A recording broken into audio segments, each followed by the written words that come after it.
Lalamog talaga, ah. Nakalagay sa apps 500 meters lang ang layo. Galing doon sa pwesto ko hanggang doon sa pickup. Pero nung pagkakuha ko, wala palang daan doon sa itinuturo niya. Ayun, iikot ako.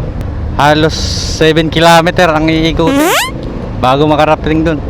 Nakiusap na ako sa customer na baka sakaling matagalan ako sir kasi malayo po yung ng apps sa akin. Ay walang pakialam. Ay so okay lang daw kahit malayo ako.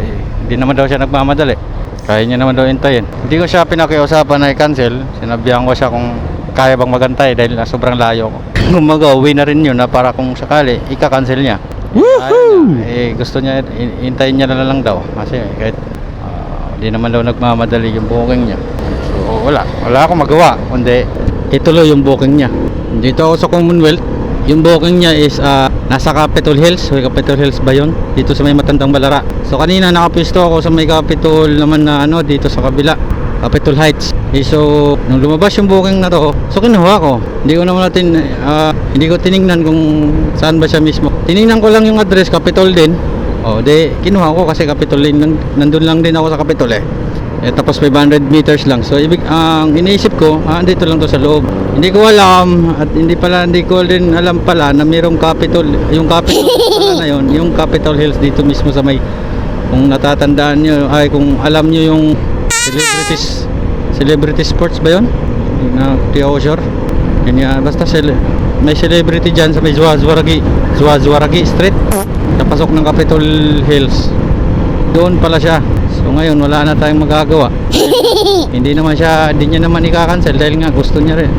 Mag-aantay lang din naman daw siya kahit malayo ko. Okay lang din daw kasi hindi naman nagmamadali booking niya. So tayo ngayon yung kawawa. Mahirap kasi mag-cancel guys. Good na lang yung yung barko nasa good na lang. So nangalahati na ako, baka mamaya pag nag-cancel pa ulit ako, baka maging rest na yung account ko. Kawawa naman, di ba? So, tayo rin ang mahirapan. Wala. Pipilitin at pipilit talaga natin to.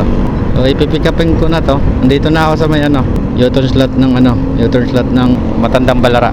Let's go.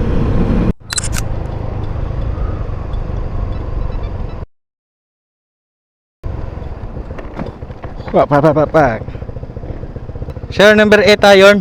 Rico Mendoza. Ha?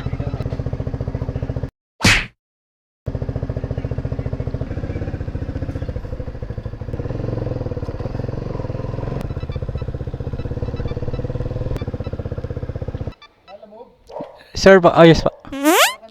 Kay Edward Sio. Layo ba na inikot mo? Doon po sa Wilang Capitol Oo, buti tumawag ka. Ito na lang dadagdag ko sa'yo.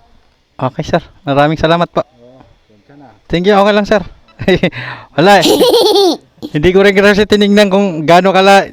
Saka kasi nalagay sa akin 500 meters lang. What? Kasi Galing doon. oo, pero dead end pala. Kaya napatawag ako sa inyo kagad. Mamaya magalit po kayo pag natagalan na wala. Sige sir, salamat din po. So, ganun lang ang approaching. Para hindi naman ganun ka sama yung side mo. So, okay naman si sir. Hindi naman siya bad mood. So, tara. At unahin na natin si sir para binigyan naman tayo kahit paano pangpalubag-loob, di ba? Kasalanan rin naman natin mas maigi na yun. Diba? Kaysa naman mas wala.